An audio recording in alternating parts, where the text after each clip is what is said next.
We know that there is a generation of Jamaicans who were not born in the 1970s. And they have no clue as to how the other party destroyed Jamaica. They have no clue. There is a generation born in the 90s and the early 2000s. They have no clue as to how the 18 and a half years of the PNP destroyed Jamaica. Interesting statement, Prime Minister. Let's look at some of the destruction you said the PNP caused, and let's see if Jamaica would be better off without it.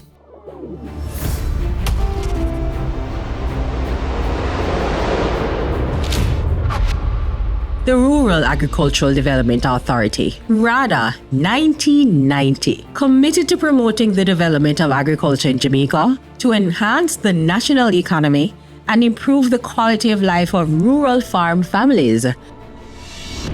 That's gone.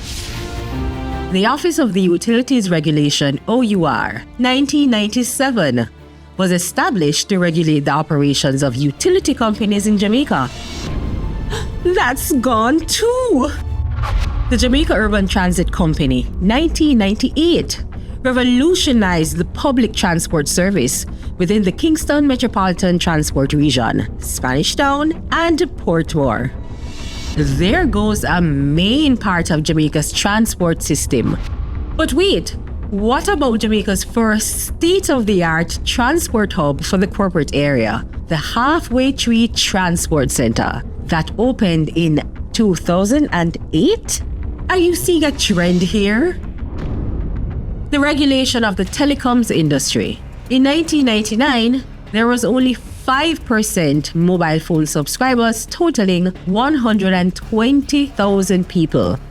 This change broke the monopoly, brought new players to the market, introduced prepaid service, low prices for handsets, and by 2007, there was 100% penetration. That would be simply no more. The Highway 2000 was initialized to connect to Jamaica via a comprehensive highway system, upgrade Jamaica's infrastructure, provide economic opportunities for growth, and create jobs. For the hundreds of thousands of Jamaicans that rely on these highways, can you imagine life without them? The PATH program, 2001, allocated through the Ministry of Labour and Social Security, the Program of Advanced Through Health and Education PATH is a conditional cash transfer CCT program aimed at delivering benefits to the most needy and vulnerable in society. Say goodbye to that as well. The National Environment and Planning Agency, NEPA, 2001.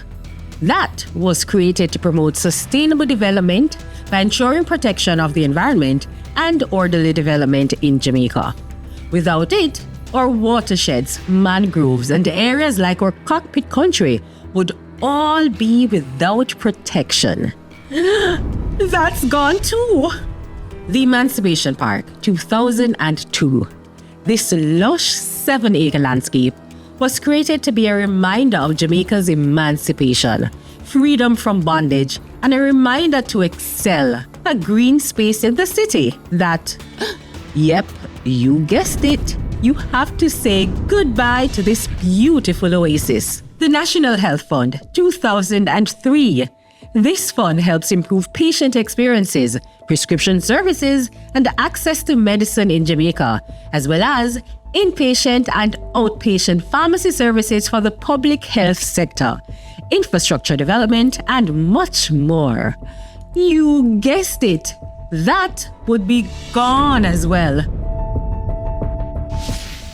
Without major upgrades to Sabina Park in 2005, the creation of the Trelawney Multipurpose Stadium, 2007, and work beginning on the Montego Bay Sports Complex, otherwise known as Catherine Hall, in 2000, we can say goodbye to the priceless ICC World Cup memories and the growth in Jamaica's sports tourism.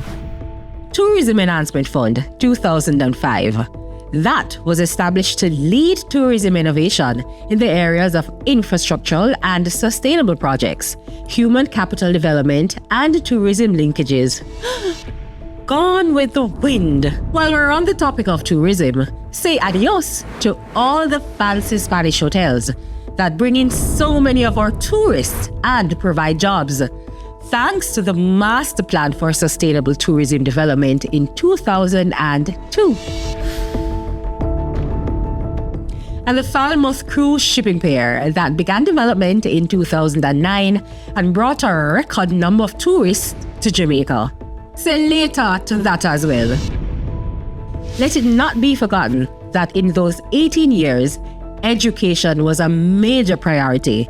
As a result, 64 schools were built and refurbished, including 70 new basic, primary, and high schools in Western Jamaica between 2004 and 2005, as well as Greater Portmore High School in 1995, Ascot 1997, and Cumberland 2000. Disappear. Now, I don't know about you, but it looks like the PNP spent 18 years laying a good foundation that Jamaica, including the current government, is benefiting from. By the way, if you're watching this using a community hotspot or broadband, you can thank the PNP and the establishment of the Universal Access Fund that later developed into the Universal Service Fund, which provides free community Wi-Fi and hotspots island-wide. Oh no, that means you will have to say goodbye to this too.